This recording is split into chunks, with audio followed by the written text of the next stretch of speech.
morning, good afternoon, good evening. Wherever you are on this globe, welcome to Arise. Today we have a special program. I have somebody special who is here with me. In my last broadcast, I spoke about abuse, having suffered domestic violence, and the role that my friends and family played in supporting me. Today I have a member of my family who is here, and I'd like her to introduce herself a little later on. But I did say that my family played a very important role in how they supported me, how they spoke with me, and in the end, when I did leave that situation, they were my support. So today, I welcome my sister, my younger sister, who is here with me on this podcast, just to speak about the family, her own feelings, and how the family helped me, supported me throughout that period. Welcome. Thank you very much. And as my sister has spoken, this is a really important subject. I think it's an issue that happens quietly in many households all over the world. It is irrespective of social status. It can happen to the rich, it can happen to the poor, it can happen to the religious, it can happen to the non-believers. So this is such an important subject, and it's important to shine light upon it. Yeah. No, thank you for being here. It means a lot to me. It's so important as part of the healing journey, and also to share with others what families can do and how they can support a loved one who's in such a situation. Maybe to just start our discussion, I would ask, did you have any alarm bells, or did you see anything different in what was happening to me, as a sibling? So it's always an interesting thing. So when we get married, people choose different partners, right? And everybody has different likes, different tastes. So when your sibling enters into a relationship, I think, as watching from outside, there may be things you don't like about the person, but your sibling is happy and things like that. So you say, okay, fine, let's roll with this. Yes. I think for me, maybe the issues that I noticed weren't so much on your side, because I first, I think, began to notice, I think, things on the other side, and it was more things that, I didn't like that, and I didn't. But I think as time passed and went on, then I think the changes in you became more visible, Mm-hmm.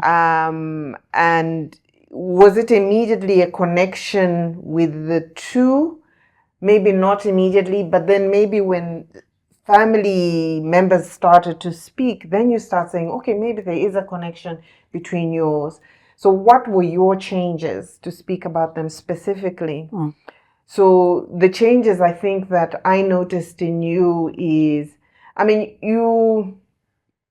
remember you as, in the childhood, sort of, yes, as an older sister, maybe you were away at boarding school for some time and all, but, you were a bubbly person, Yes. right? A bubbly, friendly person. And I started seeing less and less of that. Now, as a younger sibling, I wasn't sure, is that what happens when married? Maybe it's a settling down in marriage, maybe it's a having kids, people become more serious. But then and a lot of the family functions maybe would be at your place, being the eldest sibling. But, you were not, you were there, but not there. So you were there, you almost just functioned. I wouldn't say like a robot, but you functioned because you needed to function. You made sure the food was there, people were entertained, the spouse was looked after. But, when people are sitting there laughing, you wouldn't necessarily, take time to sit and engage with people. So you were there, but not there. I was there physically. Yes. But, emotionally and mentally, I was absent. Yes. So to me, that's what I think I began to notice, is that sort of withdrawal. That's right. So physically there, but not really emotionally and mentally. I think to me that was the biggest sign that I was it. And of course, then as time passed and then it became more clearer that that was an issue, then I began to say, well, maybe those sort of behaviors I didn't like in the other person are the cause of this withdrawal I see in my sibling. And again, to elaborate on that a little bit, I think it was, because abuse is a power play.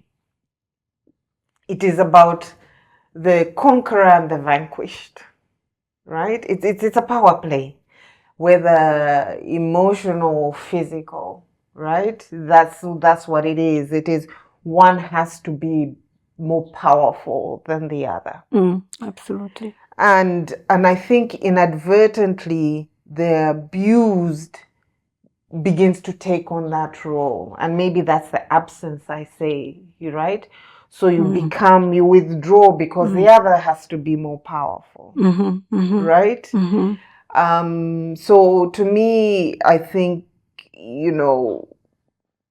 now that you put it all together, you begin to see it more clearly. But at the time, you sort of see, yes, this person, they sometimes say demeaning things.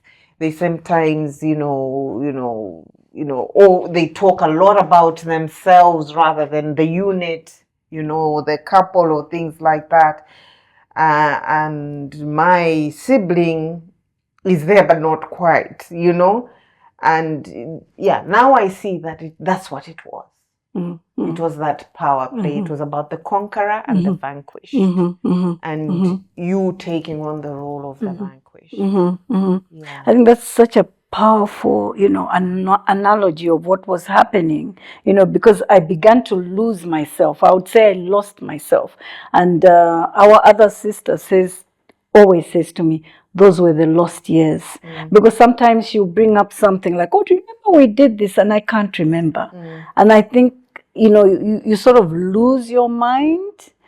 Yeah. But just to take us back to the family a little bit, did you have discussions as a family? We've never really talked about this, so did the family speak about what was happening? Did you have discussions, when I was not there, about what was happening?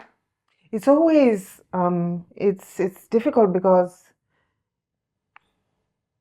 why I would say that I was the younger sibling, right? So there were others before me. So I wasn't necessarily the one who would be involved in discussions. And I think our situation was also unique. We were brought up in a single parent home. Our mother had died. Our father. Our father had died. And for our mother, I mean, she didn't have her close siblings next to her. What she did have were her in-laws. So I think a lot of the things, it was also maybe difficult. So I don't recall, I do know that there were discussions. I was not part of it. Obviously, I started to become more and more aware because maybe I would be there when certain things are said and things like that. But you know how we are as African families, we want to resolve things as a family, right? And when two families come also from two different cultures, it's also how do you approach the other family and discuss it. So, and I think also, let's also be honest, sometimes as families, the first is, to circle the wagons, because we all believe in the fairy tale ending, happy marriage, happy whatever. So first, you don't want to say, oh, look, we've got a problem and shout it to the hilltops. You're like, oh, let's circle the wagons. Let's try and resolve it within the family. So I think to the beginning, there was a lot of that. Yeah. And I think particularly for the parents, as well being, someone who had maybe experienced different, how Very do different I deal marriage. with this, and maybe not necessarily too many people to consult with. It was very difficult. But I do believe the family acted, but I spoke about it, but it was more of, okay, let's give ours guidance, since it's very difficult communicating with the other side. And then it became up to, what does ours do? What do you do? What does our own do in this situation? So I think in that way, a lot of the burden was put on you to act. And maybe that's what, there was a lot of back and forth on that, because I think in some cases you'd come out and talk, and then, okay, yes, maybe let's go do this, or maybe let's do this, or yes, we'll talk to his people, but there's no real resolution, and then you would be back in the situation, and it wasn't resolved. Yeah, I mean, I really do recall that many times the advice I got was, I got a lot of advice. Some would say like, oh no, react back, like hit back. And others would say, no, maybe sit down, let's sit down as a family and talk. And all these voices for me were very, very confusing, because there was such, within myself, a contention. Yes. Like, okay, this is the person I married and said I would be with through thick and thin, through sickness and health, till death do us part. But then the worst, wasn't what I was experiencing was not the kind of worst I imagined. I thought maybe if you have financial problems or you go through things together as a couple, not the abuse, not the trauma that I was experiencing.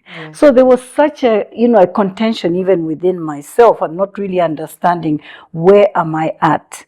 And then from our family that this was something that we'd never experienced. It was totally new to our family. Our father was very loving to our mother, and even in the other family members, we didn't see any violence. We didn't experience it. So it was a totally new phenomenon. And I felt trapped many times. I felt trapped. I don't know if the family ever thought of confronting the abuser. No, and I don't think so. And I think that has a lot to do with our culture, as well as our lack of experience in how to do it. I think now where maybe we have things like this, where we can, visit and see other people's experiences, and people talk more publicly about it. It wasn't the case then. Yeah. Right? Yeah. It wasn't the case then that people talk publicly about it, people share experiences, and so you feel you're alone. Yeah. You feel you're alone, and your family also doesn't really know what to, as I said, you sort of circle the wagons, because let's be honest, sometimes in families there's a shame that, now they'll see us as a family that has divorce or has problems, or you know what I mean? Yes. And the fact of the matter is, when the abuse happens, it's almost a he said, she said, because it's the two of you. Yeah. Right? Yeah. And in as much as we believe maybe our own, right? There may be another side to the story that we as family don't know. So when we're having those things, we're hearing one, I think, and I believe, because I don't think I was in any of those discussions, even when they sat as a group with the other family and you as individuals, it was sort of, things were said, but there wasn't a resolution as to what exactly was the problem. It was superficial. So I think because of that, it's you can discuss as a family, but are you really tackling the problem? Exactly. And I think we were not. Yeah. If we're being honest with ourselves, we were not. Because with hindsight, in as much as you came and said this and this and this, right? I think our duty as a family was also, yes, we couldn't control the other person, but we had contact with you. So it was more to sit more firmly with you, you know what I mean? And say, and voice what we felt. Yeah. And I don't know how many people told you how much they felt. I think they gave you advice, but I don't think people said, oh, you're hurting us, or you know what I mean? It's because it was hurting us too. Yeah, maybe you could talk a little bit about that, how it hurt you as a family. My siblings, mom, and other relatives that did come in to help or Yes, to and support. I can speak for myself because I was very angry with the other person because I didn't believe you deserved that, right? So, but at the same time, because you stayed in the situation, Yeah.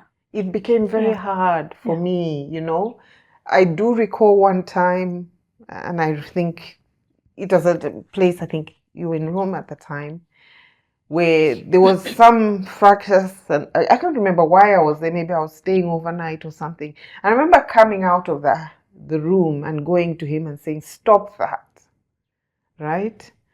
And everybody, I think, was shocked and looked at me. Then I felt like, oh, was I insolent? I immediately started saying, yeah, I felt a little bit guilty, like, should I have done that and all that stuff? But maybe I should have continued and stood my ground, you know what I mean, on that. But you stayed. So it became very difficult. And we're like, okay, maybe we feel like that, but maybe she doesn't. She doesn't, Yeah. Yeah, I think that was the difficulty.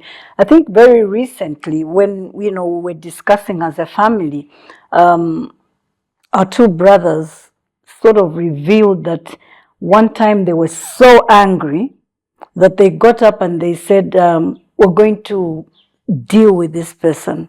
We're going to go there and physically manhandle him because he's manhandling our sister. And I looked back and I thought about what they were saying, and I realized how upset and how angry everybody else was. And because I was so oblivious, because I was just contending even within myself, that I kept remaining, because at that point it was like, at least here it's safe. I don't know what is out there, because I'm hearing so many voices from the church, voices from friends, voices from the family, voices even within myself as to what do I do about this. But that's like an emotional crutch, right? You're using it. Yeah. Your leg is broken, and instead of going to get the cast, the bone fixed back in place, you're getting an emotional crutch, and you're sort of limping along, saying, okay, at least it's there. Yes. And it's true, it's doing something, but it's not fixing the bone. Absolutely. Right? Yeah. And I think that's what a lot of people tend to say, that, okay, at least. And coming back to this, power play that abuse is, the abuser, and let's be honest, it can be irrespective of gender, right? Yes, so it can absolutely. be a female or whatever. Absolutely. Because they take the powerful position, usually you find that the other person, it's not only emotional or physically that they are abused, it's also financially, and it's also morally, that they become, I don't know I don't know what the word would be, but they become confined and repressed. Absolutely. Right? Absolutely. So when I talk about using that emotional walking stick, it's because they have power over you. So that stick becomes adequate. And yet it doesn't resolve the issue of the broken bone or misplaced bone. And I think maybe that's the situation you were in, of using him as an emotional crutch, that at least he's there. Yes. At least I have a husband. Yes. At least I have he's a the father of my children. Yeah. I have a financial provider or something like that. He's putting in his bit. So it became the emotional crutch. Absolutely. Viewers out there, I think my sister has put it so aptly, of the situation that I found myself in. It was convenient. It was like, at least he's there.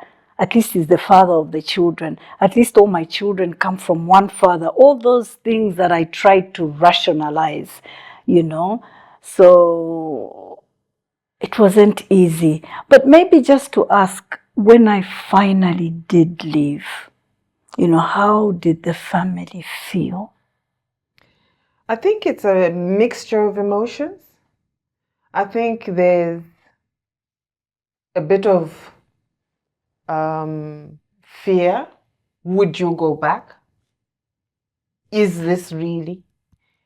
There's happiness, and a bit of trepidation because we didn't know what the future was. What would it be now? What would be mean? Would you be dragged into a messy divorce? What would happen to the children? What would happen to this? What would happen to you? Right? Because you'd been with this person, you had built a life financially, emotionally, with this person, So I think it was a whole lot of, yes, happiness, but then there's also fear of the unknown because we didn't know what the future was. Yeah. We didn't know whether you would go back, so we would be dancing and then you're back, or we're dancing and then everything falls apart, you fall apart. Yeah.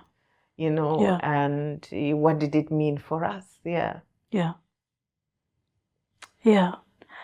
Viewers, I'm so grateful for my family that was there, that they supported me at a time when I was really lost. I felt trapped. I was lost. I didn't know what I was doing.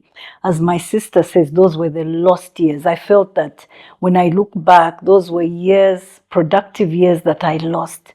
But here we are. There's hope. And, with my sister here, I'd just like to say, really in conclusion, what would you say to families who are seeing, they're observing that their loved one is trapped in an abusive relationship, male or female? What can they do? How can they support this person? I always say one thing we tend to fail a lot about as people and sometimes as families is we ignore our instincts. To me, I call my instinct my little God voice. It's somebody telling me something, right? Whether it's me, and an instinct comes from somewhere, whether it's primal, whether it's from experience, that's why it's there. Yes. And I think a lot of times as families, we ignore not only our instincts, our voices, our inner voices that are telling us something, we ignore the red flags. And then we're not persistent enough. And I think to me, maybe that was what was missing with you is, after the numerous talks, the issues, the physically seeing some of the problems, is we were not persistent enough with you to say, it is not acceptable. Maybe acceptable for you, but it's not acceptable for us. Mm-hmm. Or right? Any human being. We should have drawn the lines, for us rather than keep it. Because I think we also provided you with the crutch by saying, okay, but we're still here. Even if you go back, we're still here. And sometimes families need to draw the red lines. You really need to draw the line in the sand and say, okay, we've tried, we've helped, and this is not working. We're drawing our line. You cannot continue to use us as emotional crutches. You need to make a decision. So I think it's also persistent. But also is listening. And maybe sometimes when somebody comes to talk about things, we rush to pass judgment, usually on the abuser, which, yes, rightly might be right to pass the judgment. But we also stop listening to that person because sometimes in listening, we realize what is holding them back. So it's important to listen. So it's important to not, so the drawing of the lines is a last resort. Firstly, listen. Listen to the person. Let them speak their truth. Don't have, and I know even for the abused, choose the people, because sometimes it's hard to talk to a parent about certain things. Absolutely. But find someone who you can, so even friends out there. So it's not just families, friends. Friends can be considered family in the African context, but friends out there who you can speak to and speak the honest truth, speak their thingy. And those people, whether family or friends, should be willing to listen. listen to the person and try and understand their truth and their lived experience. Don't translate it into yours, because we're all different. We're all different. Our emotional states, our emotional strengths, our physical strengths, we're all different. So do not interpret it from your view. Listen to them. Ask the prodding station. So there you do not, that's where you should not give. Keep asking the prodding station, the hard and difficult questions. And then maybe that's where sometimes we failed, is asking you the hard and difficult questions, so that it makes them think. Because as she has rightly pointed out, they're in a struggle themselves. Yeah. They're justifying their fighting. They're